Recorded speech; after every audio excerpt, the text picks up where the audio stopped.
Hi good morning. त्वमेव माता च पिता त्वमेव त्वमेव बन्धुश्च सखा त्वमेव विद्या द्रविणं त्वमेव त्वमेव सर्वं मम देवदेव। ശ്രീമദ്ഭഗവത്ഗീത 2-ാം അധ്യായം സാഖ്യയോഗം 66-ാമത്തെ ശ്ലോകം. നാസ്തി ബുദ്ധിരയുക്തസ്യ ന ചായുക്തസ്യ ഭാവന ന ചാഭാവയതഃ ശാന്തിർ അശാന്തസ്യ കുതഃ സുഖം. ദൃഢാത്മരതനല്ലെങ്കിൽ ബുദ്ധിഭാവതയില്ലയേ ഭാവനാഹീനനോ ശാന്തി ഇല്ല സുഖമശാന്തനും. അയുക്തസ്യ ബുദ്ധിഹി നാസ്തി.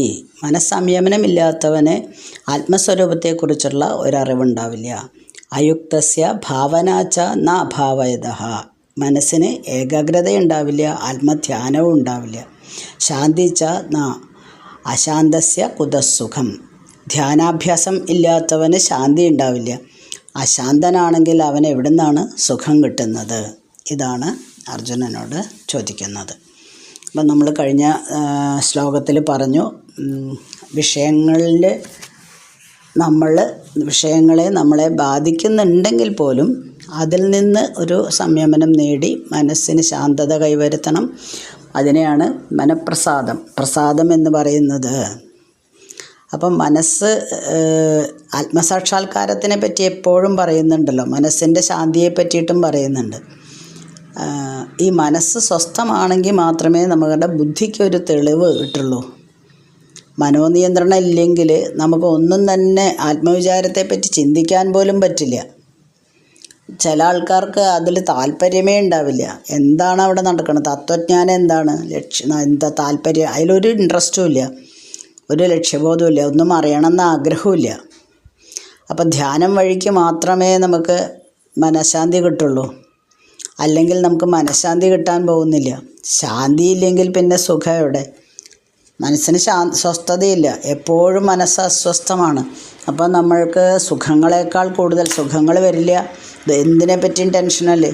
അപ്പോൾ ദുഃഖം മാത്രമേ വരാൻ പോകുന്നുള്ളൂ. ഇതാണ് പറഞ്ഞു കൊടുക്കുന്നത്. അപ്പോൾ അതെങ്ങനെയാണ് മനസ്സംയമനം കൈവരുക? എൻ്റെ എല്ലാ കാര്യങ്ങളും നിയന്ത്രിക്കുന്നത് ഭഗവാനാണ്. അങ്ങനെ ചിന്തിച്ചു നോക്കിയാൽ നമുക്ക് ഒരു പരിധിവരെ മനസ്സമാധാനം കിട്ടും. കാരണം എൻ്റെ മുന്നിൽ ധാരാളം പ്രശ്നങ്ങളുണ്ടാവാം. ഈ വിഷയങ്ങളിൽ കിടന്ന് ഉഴലാണ് നമ്മൾ. എന്നും ധാരാളം ഇഷ്ടം പോലെ പ്രശ്നങ്ങളിങ്ങനെ നമ്മുടെ മുന്നിൽ എന്നും തന്നെ വന്നുകൊണ്ടിരിക്കും. ആ പ്രശ്നങ്ങളൊന്നും എൻ്റെ മനസ്സിനെ ഞാൻ നിയന്ത്രിച്ചിട്ടുണ്ടെങ്കിൽ അത് സാരില്ല എന്നുള്ള ഭാവത്തിൽ നമുക്കതിനെ ഒഴിവാക്കാനായിട്ട് പറ്റും. ഇത് ചെയ്യാത്തവന്, മനസ്സംയമനം നേടാത്ത ഒരാളുടെ കഥ പറയുകയാണെങ്കിൽ അയാൾക്ക് ഈ കാര്യങ്ങളെല്ലാം ടെൻഷനാണ്. അയ്യോ, ഞാൻ അവിടെ ചെന്ന് ഇങ്ങനെ ചെയ്താൽ എന്ത് സംഭവിക്കും, അതിൻ്റെ പരിണതഫലം എന്തായിരിക്കും, എന്ത് ചിന്തിച്ചാലും ടെൻഷൻ. ഞാനത് ചെയ്താൽ ശരിയാവോ, വേണോ വേണ്ടയോ, ഇത് ഒരു തീരുമാനം എടുക്കാൻ പറ്റുന്നില്ല. എന്താ വെച്ചാൽ അയാൾക്ക് ഈശ്വരനെക്കുറിച്ച് സങ്കല്പിക്കാനേ സാധിക്കുന്നില്ല. ഈ ടെൻഷൻ നിറഞ്ഞ ജീവിതം മാത്രമാണ് അയാൾ ചിന്തിക്കുന്നത്. നമ്മളുടെ സാഹചര്യങ്ങളൊക്കെ അങ്ങനെ തന്നെയാണല്ലേ. ഇന്നത്തെ സാഹചര്യങ്ങൾ നമ്മൾ ശ്രദ്ധിച്ചു കഴിഞ്ഞാൽ ദുഷ്ടതകളും അതിക്രമങ്ങളും മാത്രമേ ഉള്ളൂ. TV തുറന്നു നോക്കൂ, വേറെ ഒന്നും തന്നെ, അപകടങ്ങൾ, ദുഷ്ടതകൾ, അതിക്രമങ്ങൾ, ഇത് മാത്രമേ കേൾക്കാനുള്ളൂ. അപ്പോൾ ഇതെല്ലാം ഓരോരുത്തരുടെ കർമ്മഫലമാണ്. ശരിക്കും അവരവരുടെ കർമ്മഫലം താൻ നിരന്തരം ചെയ്യുന്ന കർമ്മങ്ങൾ താൻ അനുഭവിച്ചിടുകയെന്നേ വരൂ എന്നാണ്. അത് കർമ്മഫലമാണ്. ഈ ദുഷ്ടതയും അതിക്രമവും എല്ലാവരെയും കയറി പിടിക്കുന്നില്ലല്ലോ, അല്ലെങ്കിൽ എല്ലാവരും ചെയ്യുന്നില്ലല്ലോ, ചിലർ മാത്രമേ ചെയ്യുന്നുള്ളൂ. അവരുടെ കർമ്മഫലമാണത്. നന്മ നിറഞ്ഞ എത്രയോ ആൾക്കാർ ലോകത്തിലുണ്ട്, പക്ഷേ അത് എല്ലാവരും കാണുന്നില്ല എന്ന് മാത്രം. നമ്മൾ മറ്റുള്ളവർ എന്നെപ്പോലെ ആവണമെന്ന് ചിന്തിച്ചിട്ട് വല്ല കാര്യമുണ്ടോ? ഞാനിങ്ങനെയാണ്. ഞാൻ വളരെ നന്നായിട്ട് ജീവിക്കുന്ന ഒരാളാണ്. അതുകൊണ്ട് എൻ്റെ ഓപ്പോസിറ്റിൽ സംസാരിക്കുന്ന ആൾ, അല്ലെങ്കിൽ എന്നോട് പെരുമാറുന്ന ഒരാൾ എൻ്റെ അതേ മനോഗതിയിൽ തന്നെ ആവണമെന്ന് യാതൊരു നിർബന്ധവുമില്ല. അവർ വേറെ തരത്തിലായിരിക്കും ചിന്തിക്കുന്നത്. അവർക്കത് ശരിയെന്ന് തോന്നുന്നു, ഞാൻ പറയുന്നത് ശരിയെന്ന് തോന്നുന്നു. അപ്പോൾ ഇങ്ങനെ ഒരേപോലത്തെ മനസ്ഥിതി ഇല്ലാത്തത് കൊണ്ട് ചിലർക്ക് അത് അക്രമങ്ങൾ ചെയ്യാനുള്ള വാസന കൂടുന്നു. ചിലർക്കത് വേണ്ട, അതൊക്കെ ശാന്തതയാണ് എനിക്ക് ആവശ്യം എന്നുള്ള തരത്തിൽ ജീവിക്കാനായിട്ടും തോന്നുന്നു. അപ്പം ഇതിനൊക്കത്തിന് ഒരു പോംവഴിയേ ഉള്ളൂ. എന്താണ്? ഞാനൊരാൾക്ക് വേണ്ടിയിട്ട് എന്ത് ചെയ്യുകയാണെങ്കിലും, ആർക്ക് വേണ്ടിയിട്ടായാലും എന്ത് കാര്യം ചെയ്യുകയാണെങ്കിലും അത് ഞാനല്ല ചെയ്യുന്നത്. ആരാണ് ചെയ്യുന്നത്? നമ്മൾ പറഞ്ഞു അല്ലേ, ഒരു ഉപകരണം മാത്രമാണ്. ചെയ്യിക്കുന്ന ആളാരാണ്? ഭഗവാനാണ്. അപ്പോൾ ഭഗവാൻ എന്നെക്കൊണ്ട് ആ ജോലി ചെയ്യിക്കുമ്പം എനിക്കും ഞാൻ ആർക്ക് വേണ്ടിയാണോ ചെയ്യുന്നത് അയാൾക്കും നല്ലത് മാത്രമേ വരുത്തൂ എന്ന് നമ്മൾ ഉറച്ച് വിശ്വസിക്കണം. അതായത് ഏത് കാര്യം ചെയ്യുമ്പോഴും എന്നെ സംരക്ഷിക്കാൻ ഏതോ ഒരു രൂപത്തിൽ ഭഗവാൻ അവിടെ എൻ്റെ കൂടെ ഉണ്ട് എന്ന് നമ്മൾ ഉറച്ച് വിശ്വസിക്കണം. അങ്ങനെ ലക്ഷ്യബോധമുള്ള ഒരു സാധകന് മാത്രമേ സമചിത്തതയോടെ ഈ പ്രതിബന്ധങ്ങളെല്ലാം തട്ടി നീക്കിയിട്ട് തൻ്റെ ജീവിതം സുഗമമായിട്ട് കൊണ്ടുപോകാൻ സാധിക്കുകയുള്ളൂ. ഇനി 67ാമത്തെ ശ്ലോകം. ഇന്ദ്രിയാണാം ഹി ചരതാം യന്മനോനു വിധീയതേ തദസ്യ ഹരതി പ്രജ്ഞാം വായുർനാവമിവാംഭസി. അലയുന്നിന്ദ്രിയം നോക്കിയിട്ടലയും മനമെങ്കിലോ മുറ്റും പ്രജ്ഞ നശിച്ചിടും കാറ്റിൽ പെട്ടൊരു തോണി പോൽ. ചരതാം ഇന്ദ്രിയാണാം യത് മനഃ അനുവിധീയതേ തദ് അംഭസി നാവാം വായുഹു ഇവ അസ്യ പ്രജ്ഞാം ഹരതിഹി. വിഷയങ്ങളിൽ ഇങ്ങനെ വ്യാപരിച്ചുകൊണ്ടിരിക്കുകയാണ് നമ്മുടെ ഇന്ദ്രിയങ്ങൾ. അപ്പം മനസ്സ് അതിൻ്റെ ഒപ്പം തന്നെ പോകും. ഇതെങ്ങനെയാണ്? വെള്ളത്തിൽ ആരും കൺട്രോൾ ചെയ്യാനില്ലാതെ ഒരു തോണി കാറ്റിൽ വെള്ളത്തിൽ പോകുന്നു, ഒപ്പം കാറ്റും വരുന്നു. അപ്പോൾ ആ കാറ്റ് ആ തോണിയെ ഇങ്ങനെ വലിച്ചു കൊണ്ടുപോകും. അതേപോലെ ഇവൻ്റെ വിവേകത്തെ മുഴുവനും വലിച്ചു കൊണ്ടുപോയിക്കൊണ്ടേയിരിക്കും. അമരക്കാരനില്ലാത്ത ഒരു തോണി പോലെയാണ്. അവിടെ കൊടുങ്കാറ്റ് വന്നു കഴിഞ്ഞിട്ടുണ്ടെങ്കിൽ അത് ക്രമമായിട്ട് ഒരു സാധാ രീതിയിലല്ല പോകുന്നത്, കാറ്റിനനുസരിച്ച് നീങ്ങിക്കൊണ്ടേയിരിക്കും. അപ്പോൾ ലക്ഷ്യത്തിലെത്താൻ കുറച്ച് ബുദ്ധിമുട്ടും മാത്രമല്ല ചിലപ്പോൾ വഴിയിൽ മുങ്ങിപ്പോവുകയും ചെയ്യും. അപ്പോൾ ആത്മസംയമനമില്ലാത്ത ഒരാളുടെ ഗതി ഇത് തന്നെയാണ്. എന്താണ്? വിഷയങ്ങൾക്ക് പിന്നാലെയാണ് അയാൾ പായുന്നത്. വിഷയങ്ങളുടെ പിന്നാലെ പോകുമ്പോൾ കൂടെ മനസ്സും ഓടാൻ തുടങ്ങും. നമ്മൾ നേരത്തെ നിഴലിൻ്റെ കഥ പറഞ്ഞ പോലെയാണ്. നിഴലെപ്പോഴും നമ്മുടെ കൂടെ തന്നെ വരുന്ന പോലെ വിഷയങ്ങളിൽ പോകുമ്പോൾ എപ്പോഴും മനസ്സ് അതിനെ പിടിച്ചു വലിച്ചുകൊണ്ടിരിക്കും, കാറ്റ് പോലെ. എന്തിലേക്കാണ് നമ്മളെ പിടിച്ച് താത്തുക എന്നുള്ളത് നമുക്കറിയില്ല. പലതരത്തിലും ചിന്തിപ്പിക്കും മനസ്സ് നമ്മളെ. അതിൽ നിന്ന് എങ്ങനെ കാറ്റ് വന്നാലും ഇളകാതിരിക്കണമെങ്കിൽ എന്ത് ചെയ്യണം? നമ്മൾ തോണിയിൽ പോയി ഒരു സ്ഥലത്ത് എത്തി നമ്മളതിൽ നിന്ന് ഇറങ്ങി ആ തോണിയെ ഒരു കുറ്റിയുമായിട്ട് ബന്ധിക്കണം. എന്നിട്ട് നമുക്ക് സമാധാനമായിട്ട് എവിടേക്കാച്ചാൽ പോവാം. എന്താ കാരണം? ഞാൻ തിരിച്ചു വരുമ്പോഴും തോണി അവിടെ തന്നെ ഉണ്ടല്ലോ, ഞാൻ കെട്ടിയിട്ടിട്ടുണ്ട്, അതുകൊണ്ട് എനിക്ക് പേടിക്കാനില്ല. അല്ല, നമ്മൾ ഒന്നുമില്ല, നമ്മളെ ഇറങ്ങി കരയിലേക്ക് ഇറങ്ങി തോണി വിട്ടു, തോണി അവിടെ തന്നെ വെച്ചു. നമ്മൾ തിരിച്ചു വരുമ്പോൾ ചിലപ്പം ഈ കാറ്റിൻ്റെ ഗതിയിൽ തോണി എവിടെയോ എത്തിപ്പോയിട്ടുണ്ടാവും. പിന്നെ നമുക്ക് തോണി തിരിച്ചു വരണമെങ്കിൽ തോണി കിട്ടും? ഇല്ല. അപ്പോൾ ആരാണ് ഈ കുറ്റി? സാക്ഷാൽ ഭഗവാനാണ്. ഈശ്വരനാകുന്ന ഈ കുറ്റിയിൽ നമ്മൾ കെട്ടിയിടണം, നമ്മുടെ മനസ്സിനെ കെട്ടിയിടണം. വിഷയങ്ങൾ വരും, ഇന്ദ്രിയങ്ങൾ പല സ്ഥലത്തേക്കും നമ്മളെ വലിക്കും, പല ചീത്ത കാര്യങ്ങളിലേക്കും വലിക്കും. നല്ല കാര്യങ്ങളും ഉണ്ടാവാം. പക്ഷേ എല്ലാറ്റിനെയും, നല്ലതായാലും ശരി ചീത്തയായാലും ശരി, അതിനെ ഞാൻ എൻ്റെ രീതിയിലേ നോക്കി കാണുള്ളൂ. കാരണം ആ തോണി ഇളകില്ല. തോണി ഇളകാത്തതുപോലെ എൻ്റെ മനസ്സ് ഇളകില്ല. ആരുണ്ട് അവിടെ? ഭഗവാനിലാണ് കെട്ടിയിട്ടിരിക്കുന്നത്. അല്ലെങ്കിൽ ഇങ്ങനെ കൺട്രോൾ ചെയ്യാൻ പറ്റിയിട്ടില്ലെങ്കിൽ നമുക്ക് നേരത്തെ പറഞ്ഞ തോണി നഷ്ടപ്പെട്ട പോലെ നമുക്ക് തന്നെ ജീവിതത്തിൽ ഒരു കൺട്രോൾ കിട്ടാതെയാവും. കാരണം വിവേകമില്ല, ആത്മജ്ഞാനമില്ല, ഒന്നുമില്ല. അപ്പോൾ യോഗമാർഗത്തിൽ നിന്ന് വ്യതിചലിക്കും. ചിലപ്പോൾ നമ്മൾ ചിന്തിക്കുകയും യോഗയൊക്കെ ചെയ്തിട്ട് പല യോഗികളാവാൻ പല മാർഗങ്ങളും ഉണ്ടല്ലോ. അപ്പോൾ അങ്ങനെ ഇന്ദ്രിയങ്ങളെല്ലാം എങ്ങനെയെങ്കിലും കൺട്രോൾ ചെയ്ത് ഞാൻ അടക്കി വെച്ചോളാം, ഞാനിനി അത് കാണില്ല, ഞാനിനി ഇത് കേൾക്കില്ല എന്നൊക്കെ വിചാരിച്ച് എല്ലാം ഇന്ദ്രിയങ്ങളെ അടക്കിയൊക്കെ വെക്കാം. പക്ഷേ ഈ അടക്കി വെച്ചാൽ അത് ഭഗവാനിൽ കൊടുക്കണമെന്ന് വല്ല നിയമമുണ്ടോ? അങ്ങനെ ചോദിക്കാമല്ലോ ആൾക്കാർക്ക്. അത് ഈശ്വരനിൽ അർപ്പിക്കണം എന്ന് എന്തിനാ പറയണത്? ഇന്ദ്രിയങ്ങൾ അടക്കി ജീവിച്ചാൽ ബ്രഹ്മനിഷ്ഠനാവില്ലേ? പിന്നെ എന്തിനാണ് അതിനെ ഭഗവാനിൽ കൊടുക്കുന്നത് എന്ന് ചോദിച്ചു കഴിഞ്ഞാൽ, ഇന്ദ്രിയങ്ങളെല്ലാം അടക്കി വെച്ചാൽ ഈ നേരത്തെ പറഞ്ഞ പോലെയാണ്. അതിനെ ഒന്നിലെ ഉറപ്പിച്ചിട്ടില്ലെങ്കിൽ എന്ത് സംഭവിക്കും?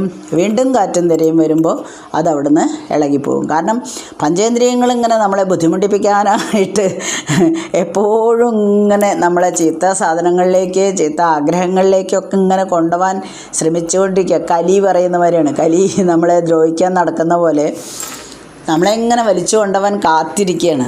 അപ്പോൾ നമ്മൾ ഞാനെല്ലാം അടക്കി വെച്ച്, ഇന്ദ്രിയങ്ങളെയൊക്കെ അടക്കി വെച്ചു എന്ന് പറഞ്ഞാൽ ഒരു നിമിഷം മതി. ഇന്നലെ പറഞ്ഞ അതേപോലെ തന്നെ റെയിലിൽ തീവണ്ടി പോകുമ്പോൾ പാളം തെറ്റാൻ ഒരു നിമിഷം മതി. അപ്പോഴേക്കും അവിടേക്ക് വലിച്ചു കൊണ്ടുപോയി കഴിഞ്ഞു ഇന്ദ്രിയങ്ങൾ. പിന്നെ നമുക്ക് തിരിച്ചു വരാൻ കുറച്ച് ബുദ്ധിമുട്ടായിരിക്കും. അതുകൊണ്ടാണ് നമുക്ക് ഉണ്ടല്ലോ കെട്ടിയിടാൻ ഒരു കുറ്റി ഉണ്ടെങ്കിൽ നമുക്ക് എന്തുകൊണ്ട് കെട്ടിയിട്ടുകൂടാ? ആ കുറ്റിയാണ് ഭഗവാൻ. അപ്പം അങ്ങനെയാണ് നമ്മൾ ജീവിക്കേണ്ടത്. അങ്ങനെ ജീവിച്ചാൽ മാത്രമേ ജീവിത വിജയം കൈവരിക്കാൻ സാധിക്കൂ. ഇനി 68ാമത്തെ ശ്ലോകം.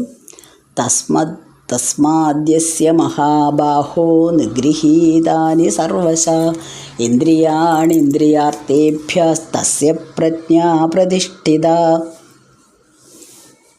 ഇന്ദ്രിയങ്ങളെയൊക്കെയും വിഷയങ്ങളിൽ നിന്നവൻ ഒതുക്കി നിർത്തിയിടും നേരം സ്ഥിതപ്രജ്ഞനവൻ ധ്രുവം.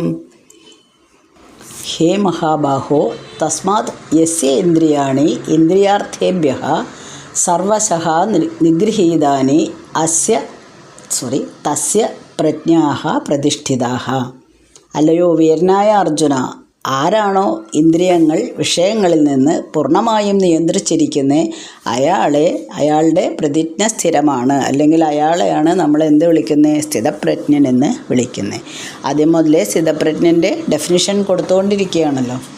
അപ്പോൾ നമ്മൾ എന്തെങ്കിലും ഒരു കാര്യം ചെയ്യുകയാണെങ്കിൽ, നമ്മളുടെ ഒരു കാര്യം നമ്മളെ ചെയ്യാൻ ഏൽപ്പിച്ചു, നമ്മളത് നാളെ പ്രസൻറ്റ് ചെയ്യുകയാണ്. അല്ലെങ്കിൽ ജസ്റ്റ് ലൈക്ക് സയൻസിലേക്ക് ഒരു തിയറി, ഇപ്പം ന്യൂട്ടൺ ലോസ് കണ്ടുപിടിച്ചു.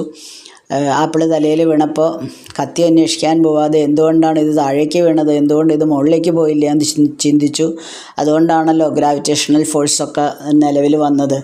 അതേപോലെ നമ്മളുടെ അപ്പോൾ ആ തിയറി നമ്മൾ ഒരാൾക്ക് പറഞ്ഞു കൊടുക്കണമെങ്കിൽ, അല്ലെങ്കിൽ നമ്മളുടെ തീരുമാനങ്ങൾ ഒരാൾക്ക് പറഞ്ഞു കൊടുക്കണമെങ്കിൽ അത് യുക്തിയുക്തം നമ്മൾ സമർത്ഥിക്കാനുള്ള കഴിവും കൂടെ വേണം. അല്ലെങ്കിൽ അവരിങ്ങനെ ചോദിച്ചുകൊണ്ടിരിക്കും.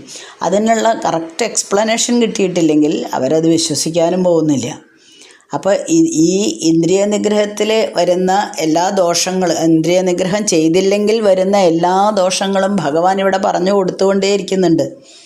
അത് കഴിഞ്ഞിട്ട് ഒന്നും കൂടെ ഉറപ്പിക്കുകയാണ്, സ്വന്തമായിട്ട് ഉറച്ചൊരഭിപ്രായം അവസാനം പറയുകയാണ്. ആരാണ് ബ്രഹ്മനിഷ്ഠൻ, അല്ലെങ്കിൽ ആരാണ് സ്ഥിതപ്രജ്ഞൻ? ഞാനിതെല്ലാം നിനക്ക്, അല്ലെങ്കിൽ സ്ഥിതപ്രജ്ഞൻ അല്ലെങ്കിലത്തെ പ്രശ്നങ്ങളൊക്കെ നിനക്ക് പറഞ്ഞു തന്നല്ലോ. അപ്പോൾ ആരാണ് സ്ഥിരപ്രജ്ഞൻ ഒന്നും കൂടെ ഉറപ്പിച്ചു കൊടുക്കുകയാണ് ഈ ശ്ലോകത്തിൽ ചെയ്യാൻ. അപ്പോൾ ഇന്ദ്രിയങ്ങളിലുള്ള ചിന്ത പോലും കളയണം. എന്നിട്ട് ഇന്ദ്രിയങ്ങളെ കൺട്രോൾ ചെയ്തിട്ട് ഇന്ദ്രിയ നിഗ്രഹം തന്നെ നടത്തണം. ഇപ്പം ഞാൻ ഒരു കാര്യം കാണുന്നു, എന്നിട്ട് അത് അത്ര ശരിയല്ല എന്ന് തോന്നിക്കഴിഞ്ഞാൽ കണ്ണടച്ച് പിടിച്ചു, എന്നിട്ട് ഞാനൊന്നും കാണുന്നില്ല, ചീത്തയൊന്നും, ഇനി എനിക്കത് വേണ്ട എന്ന് പറഞ്ഞു. പക്ഷെ മനസ്സിൽ മുഴുവൻ എന്താണ്? ഞാൻ കണ്ടതാണ്. ചെവിയിൽ ഒരു കാര്യം കേട്ടു, നല്ലതല്ലാന്ന് തോന്നി, അപ്പോൾ ചെവിയിൽ പഞ്ഞി വെച്ചു. പക്ഷേ എപ്പോഴും എന്താണ്? ആദ്യത്തെ സെൻറ്റൻസ് നമ്മുടെ മനസ്സിൽ കിടക്കുന്നുണ്ട്. അപ്പോൾ ചെറിയൊരു ആകാംക്ഷ, അവൻ ഇനി എന്തായിരിക്കും പറഞ്ഞത്, അവൻ എന്തായിരിക്കും പറഞ്ഞത്. ഇപ്പോൾ തൊപ്പി, വേടൻ ഒക്കെ വരുന്നുണ്ടല്ലോ ടി വിയിൽ. അതേപോലെ ഞാൻ അവരെയൊന്നും കുറ്റം പറയല്ല കേട്ടോ. അവരവരുടെ അങ്ങനെയുള്ള കാര്യങ്ങൾ, ചില കാര്യങ്ങൾ നമുക്ക് നിരസിക്കാത്തത് നമ്മൾ കേൾക്കും. പക്ഷേ നമുക്ക് ഇനി കേൾക്കില്ല എന്നൊക്കെ പറഞ്ഞാലും മനസ്സ് മുഴുവൻ അവിടെയായിട്ട് ഒരു കാര്യമില്ല. നമ്മൾ ശ്രീനിവാസൻ്റെ സിനിമയിൽ കണ്ടില്ലേ, പെട്ടെന്നൊരു ദിവസം വ്രതം എടുക്കുന്നു, 40 ദിവസത്തെ വ്രതം എടുക്കുന്നു, ശബരിമല പോകുന്നു. അതുവരെയും തലേ ദിവസം വരെയും അടിച്ചു പൊളിച്ച് നടന്നതാണ് 40 ദിവസത്തെ വ്രതം. അപ്പോൾ പിറ്റേ ദിവസം എന്താണ് കാണുന്നത്? അവരവിടെ അടിച്ചു പൊളിക്കുന്നു. ഞാനെന്ത് ചെയ്തു? മാലയിട്ട് പോയി. അപ്പോൾ അവർ വിളിക്കുമ്പോൾ നിനക്ക് മാത്രം പറ്റിയില്ലല്ലോ എന്ന് ചിലപ്പോൾ കളിയാക്കുക കൂടെ ചെയ്യും. അപ്പോൾ എന്തായി? മനസ്സ് മുഴുവൻ എവിടെയാണ്? അവിടെയാണ്. പക്ഷെ ഞാൻ എന്താ ചെയ്തിരിക്കുന്നത്? മാലയിട്ടിരിക്കുകയാണ്. അപ്പോൾ പറയുന്നത് എന്താ വെച്ചാൽ, ഞാൻ തിരിച്ചു വരട്ടെ, എന്നിട്ട് ഞാൻ ഇതിൻ്റെ 4 ഇരട്ടി ശരി ആഘോഷിക്കും. അതാണോ ചെയ്യേണ്ടത്? അപ്പോൾ എന്തിനാണ് മാലയിട്ടിരിക്കുന്നത്? അത് മുഴുവൻ വേസ്റ്റായില്ലേ? 40-ാം ദിവസം വന്നു കഴിഞ്ഞാൽ നിങ്ങളുടെ 4 ഇരട്ടിയിൽ ഞാൻ ആഘോഷിക്കും എന്ന് പറയുമ്പോൾ ആ മാലയിട്ടത് മുഴുവനും വേസ്റ്റായി. അതേ സമയത്ത് ഞാൻ ഇന്ന് മുതൽക്ക് എൻ്റെ മനസ്സിനെ നിയന്ത്രിക്കുന്നു. ഇനി നിങ്ങൾ ആര് തന്നെ എന്ത് ചെയ്താലും എങ്ങനെ കളിച്ചാലും അതൊന്നും എന്നെ ബാധിക്കില്ല എന്ന് വിചാരിച്ച് മനസ്സ് ശുദ്ധമാക്കി വയ്ക്കുകയാണ്. അപ്പോൾ 40 ദിവസം കഴിഞ്ഞാലും 80 ദിവസം കഴിഞ്ഞാലും എന്ത് സംഭവിച്ചാലും എനിക്കൊന്നുമില്ല എന്ന് ചിന്തിച്ച് ജീവിക്കുക. അങ്ങനെയാണെങ്കിൽ നല്ലതാണ്. അല്ലാതെ ഒരു ഇന്ദ്രിയ നിഗ്രഹം സാധിക്കാതെ അപ്പോൾ അതൊക്കെ അങ്ങനെ സാധിച്ചാൽ പിന്നെ ജീവിത സൗഭാഗ്യങ്ങളൊക്കെ എനിക്കെങ്ങനെ ആസ്വദിക്കാൻ പറ്റുക എന്ന് ഒരു ചിന്ത വരും.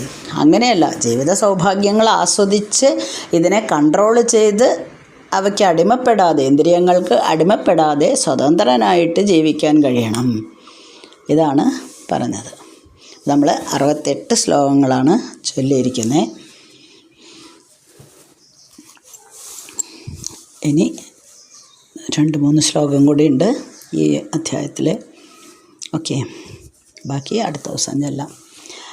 അസ്മിൻ പരാത്മന്നനുപാത്മകൽപ്പേതുമിത്തമുദ്ധാപിത പത്മയോനി അനന്തഭൂമാമരോഗരാശിം നിരുന്ധിവാദാലയ വാസവിഷ്ണു.